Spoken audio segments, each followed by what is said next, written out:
So where's the money?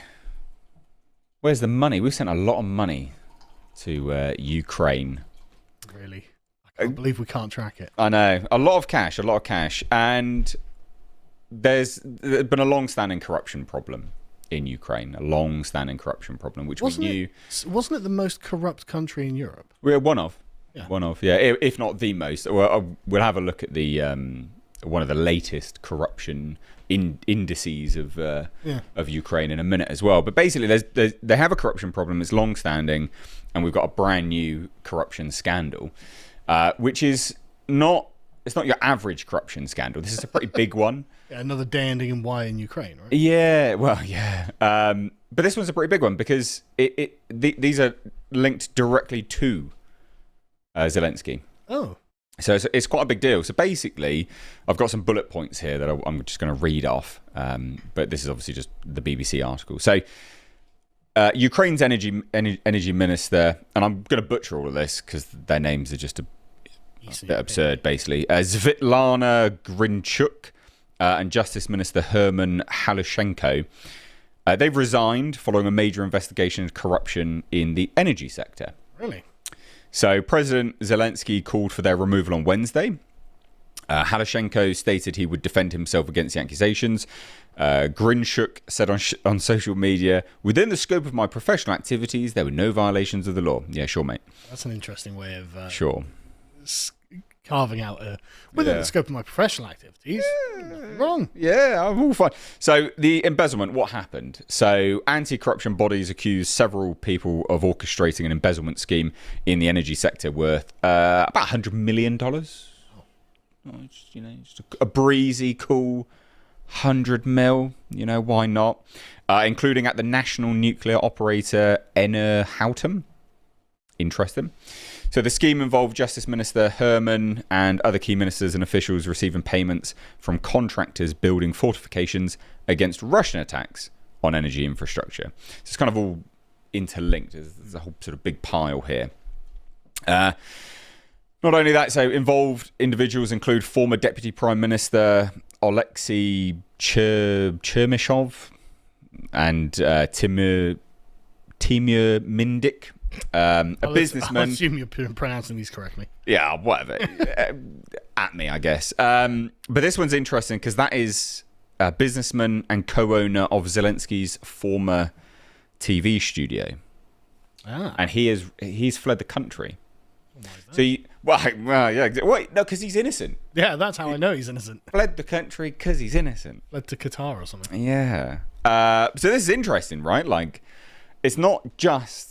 Oh, it's another corruption scandal. No, these people are like in bed with Zelensky. Yeah. Absolutely, unequivocally in bed with Zelensky. That's a major deal. Literally the co-owner of Zelensky's former TV. Like, that's huge. And what was the guy? I can't remember the name of the billionaire who financed the show that made Zelensky, portrayed him as the president, to kind of see the idea. And then he runs and then he wins. And so it's like, it seems like this is a long game that's been played in order to extort loads of money. Well, I mean, if so, which who knows, maybe. I mean, they're winning, aren't they? Really, they've got what they wanted. So the investigation lasted 15 months, involved 1,000 hours of audio recordings, uncovered participation by several members of the Ukrainian government. So brilliant. They're fighting for democracy. I don't know what you're talking about. They're fighting for European values. Definitely. You're just far right. Pro-Russia. Slap my wrist. So those implicated systematically collected kickbacks from Enerhautum. This is the energy thing. Contractors worth between 10 to 15% of contract values. So they're just like under there. Funds were laundered with huge sums transferred outside Ukraine, including to Russia. I mean, who'd have thought? Oligarchs are oligarchs no matter where they are. Yeah. Do you know what I mean? Yeah. No, it's 100%. Madness. Photographs of bags full of cash were published by the anti-corruption bodies, and proceeds were allegedly laundered through an office in Kyiv linked to the family of former Ukrainian lawmaker and current Russian senator Andrei Derkach. It's kind of comical. Like photos of bags stuffed with cash. It's like Scrooge McDuck almost, isn't it? No, it's caught him diving into his money. If you were going to create a parody of an Eastern European country that was essentially, to showcase the kind of corruption, you'd have these sort of like dodgy looking chancellors with bags of money. It's like, no, I have to flee the country now, comrade, or whatever. Like it would be this sort of thing, and yet this is what they're doing. Yeah, it's insane. It is insane, and we're left to think there's definitely no issue with everything we send them. 100%. I'm going to check. I feel bad. I've got that. I've got that. Oh, okay. I've got that coming up. We need Leo here to have some sort of pro-Ukraine representative and explain why this is all awesome. I don't really know. Oh dear. Oh man, I like Leo a lot, but his takes on Ukraine were bad. Yeah, no, Ukraine. No, not great, not great. So the National Anti-Corruption Bureau of Ukraine and Specialised Anti-Corruption Prosecutor's Office have been releasing new snippets of the investigation on wiretaps daily, with more promise on Tuesday. I don't think that's materialised as far as I could tell. So it's a huge thing. Like, it's a huge thing, right? So the scandal involves... It's a huge amount of money. It's a huge amount of money. It's direct involvement of Zelensky's best buddies, work associates, business friends. It's a pretty big deal, basically. It's not a small thing. This is like the biggest heist that's ever existed. What? You mean the broader context? Yeah, the whole thing that they're doing. If you look, it's mad. If you look at it as this grand plan that they're obviously executing. Yeah, this is a massive heist. Yeah, there was also reports. I think it was coming out like a year or two ago, of all these Ukrainian former ministers just chilling out in Monaco with G-wagons and stuff. Like, where'd you get a G-wagon from, mate? How are you getting a G-wagon? Apparently Zelensky had $750,000 in an account offshore. He's got more than that now. Does he? Oh, yeah, well, I suppose, yeah. Yeah, he's incredibly rich now, his net worth. I think that was before he became the president. So how does a Ukrainian comedian... Yeah, I chose the wrong country to transition from comedian to politics. He's just funnier than you. He's way funnier than you. And he's got the right outfit. Yeah, I didn't think it through. Yeah, this is it. So, but how far do you blame Zelensky or just Ukraine? Because I have a guy in my football team now, and it's made me sort of quite sympathetic because he's from Ukraine, and he tells me about what's happening on the ground there. But he was he sort of worked with Poroshenko. He's not a Zelensky guy. But are you just saying it's always corrupt? Or are you saying Zelensky's worse than the predecessors? I would say he's worse. I would say from the top down, there is an institutional corruption at play, and Zelensky is a cog in a very corrupt machine. So his run for sort of presidency, or is he president? Yeah, he's president, isn't he? Was my belief, anyway, an effective orchestration to allow further embezzlement and just it's sort of top down control, isn't it? Effectively, it's the appearance of a democracy, but it's effectively an autocracy. Yeah, and not just that, it's what I would typical say. Sort of Eastern European gangster state that just embezzles loads of money, and it was famous for that for years. I mean, The Guardian would report on this. If you go back 5-6 years, well, probably 10 years now, The Guardian's got loads of reporting on this right up until the Russian invasion, and then suddenly, Ukraine is one of our closest allies. I think Keir Starmer's like sucking him off in front of Downing Street or whatever. It's just like I don't have any attachment to Ukraine, and I'm sympathetic to the Ukrainian people who have to put up with this, but that's not my business, is it? Yeah. I mean, hey, look, we got enough things to worry about here. Yeah, I'm sympathetic to the Uyghur Muslims getting genocided by China, but it's not really my business. Yeah. And the flag in bio Ukraine is amazing. Yeah, it was creepy, given all the history of it. We need to save democracy in Ukraine. It's like, are you serious? But anyway, I mean, there's so many things wrong with. Yeah. You weren't like, we need to save democracy in Ukraine then? No. No. It's all fair, right? Like there's so many layers to Ukraine, so many layers. But this isn't new. Their sort of corruption thing isn't new. I mean, so this is the transparency.org, which is basically it's a corruption index. Yeah. Effectively, it's quite fun to take a look at. Obviously, this is just one marker, and you can kind of take a look at it, and you can see that it's corrupt. Just generally through all the wealth of scandals that they have. So we don't need this to take a look at it, but it's just a marker to say this is well known and has been well known for over a decade how corrupt they are. I mean, as back in 2012. So basically, it's a score out of 180 countries around the world, the Corruption Perceptions Index. Ukraine has a score of 35. This was in 2024, with a change of -1 since last year, meaning it ranks 105 out of 180 countries. So it's very corrupt. It's very corrupt. And what I find interesting about this is that you can see the perception of corruption sort of goes away when the war starts to happen. They're like, oh, it's not actually that corrupt, guys. Don't worry about it. No, it's all right. It's not that. It's worse when it's pretty corrupt. I mean, that's still not a great score, is it? Oh no, it's dreadful. Dreadful. But you can kind of see the media spin and all eyes put on Ukraine. Like, no, they're not corrupt, guys. Your money's definitely going to some good places. Don't you worry about it. Don't stress. But yeah, it's pretty bad. And the media seems to have noticed. So, like, that was the BBC chatting about this corruption scandal. But everyone else seems to have noticed as well. So, look like AP News here. Oh, yeah. Top Ukrainian ministers submit their resignation as the country is rocked by corruption. Is it really rocked? Is it? I mean, this is like it's just another day ending in Y for Ukraine. Yeah. It's not really rocked, is it? I mean, our rank is 20 out of 180.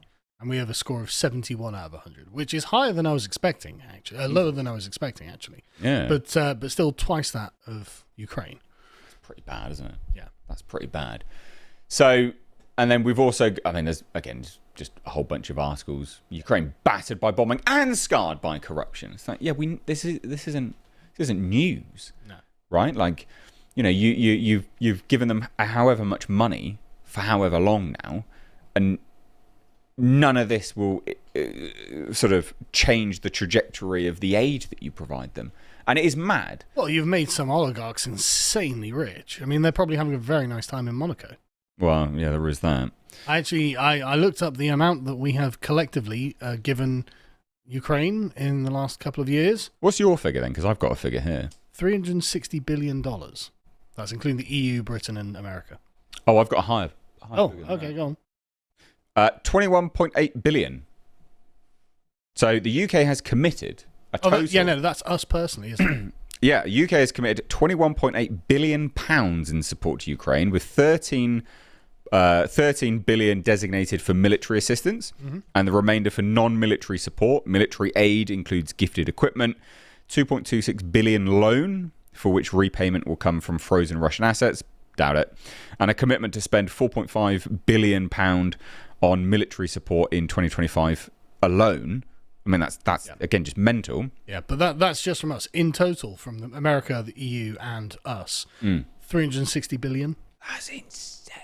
I mean, that is an incredible amount of money. And there was a report a while ago about how basically it can't be tracked. Let me look it up quickly. But there was...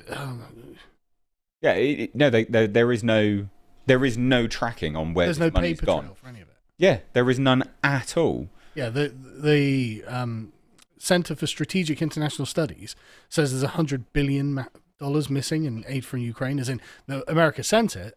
And it's gone. Yeah, because Ukraine also argued back to Donald Trump saying, well, we haven't got half of it. Yeah, so where has it gone? Well, we gave it to you. Yeah. So what have you done with it? Just ignore these bags stuffed with cash as I get out the door. It's like, what are we mental. talking about? It's actually mental. And again, I mean, this is just another day ending in Y for Ukraine. It's almost... It's stupid of us to presume that they wouldn't be corrupt. Yeah. Right? Like, that's the thing. You know, Yes. yeah, their corruption is an issue, but we're really, really dumb for giving them as much money as we have done. And with no guarantees of where it's going to go, no paper trail. So we're almost, we are effectively complicit in this corruption, which is incredibly irritating. And actually, the amount that we've given them dwarfs what we ourselves spent on active deployment in Iraq, even adjusted for inflation. So I've got the numbers. So roughly 8 to 10 billion pound was spent on the active deployment in Iraq. Yeah. 8 to 10. It's dependent, really. There's some adjustments here and there, which is about 14 billion in today's money. 14 billion on active deployment. Now, I know... I mean, that's a horrific commentary on inflation as well, isn't it? Yeah, I know. This was only 20 years ago. Jesus Christ. I know, it's mad. It's not like it was in the 1950s or something. Okay, yeah, God. All right. So, basically, the question is, where's the money? where's it gone? It's gone into the. I mean, and the thing is, it's not just one set of people, right? What it will have been is it's got to go through a system, and at every point in that system, there's going to be whoever's handling it at that point is going to slice a percentage of it off for themselves. Yeah. And eventually it trickles down to like, a third of it gets to where it's supposed to go. Because half of it didn't even turn up for the military equipment or anything like that. And so they're like, where's it all gone? It's like, yeah, great question. Yeah, because there was a whole a host of military corruption going on, selling off of a whole bunch of the weapons as well, just taking them, selling them off elsewhere. It's like, this is a clown show. It's a clown show masquerading as a war.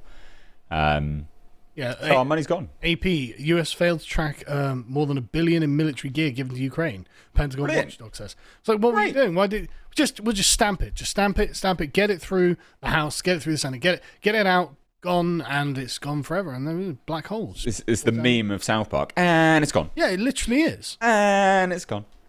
So that's where our money's gone. Ukraine. $1 billion worth of weapons and equipment have just disappeared. Who's got those? The Taliban, maybe. I mean, yeah. Well, yeah, no, yeah. Well, who knows? Yeah, who knows? Who knows where it's gone? So the corruption in Ukraine is obviously pretty rife. We're the issue there. We're complicit in that by providing. This is the Pentagon's own watchdog pointing this out as well. They gave them, but this was in 2024, where they were like, we gave them 1.7 billion in defense gear at one point, and 59% of that is gone. And yet we're persistently giving them more and more, year on year. So, right, get your house in order. It's absolutely some checks and balances on this. It's obviously just money laundering, like clearly, very, very clearly, just a money laundering scheme. And it's irritating because obviously that's our tax and we will now be indebted for God knows how long. Remember, Keir Starmer was like, there's no amount too much that we'll pledge to save Ukraine. It's one of his pet topics because it's one of the few areas like international relations where he's doing slightly better. Yeah. When he can't do much worse than at home where he's on the verge of getting ousted. But yes. Yeah. No, but you're absolutely right. And like his little hugs with Zelensky, it's like there's no limit to the amount of money we'll pledge to Ukraine's oligarchs. It's like, oh, right, good. Well, because he's getting those rent boys, so I guess Well, that's another allegedly. Who knows? Yeah, I'm glad you got that in. I'm worried about Carl as the. I mean, allegedly. I mean, if Keir Starmer wants to sue me over the rent boys, I'm happy to pay him up. Like, let's go through the courts and see what's the deal with. I think you'll find they weren't rent boys. They were models. Yeah, I just really the media has just got no curiosity about that either. Like, Ukraine promises unlimited money to Ukraine. Starmer promises unlimited money to Ukraine, and then he gets personally terrorized by Ukrainian rent boys. It's a bit odd. Everyone's like, well, that's just a trio of them as well. Normal. No, 4. Was it 4? There were 4. There was a fourth one. It was 3. They attacked his There was a 4. There was a 4th. What? And it's like, this is weird. This is just. You're saying no smoke without rent boys. I'm classic phrase. I'm suggesting that if I was in Westminster media, I would be more curious about this. I feel like they've probably got lots of stuff they can deploy should they ever want to. You know what I mean? It's just, I imagine so. Yeah. Let's see if it comes out. Peter Mandelson has most of it in a massive file. He was caught pissing up against like George Osborne's fence the other day. What? Mandelson? Yeah, there's a picture of him pissing up against. Yeah, literally. It's like, what you do? What? Can I have that match, please? It was. I know. It was like, what is going on here? Mad.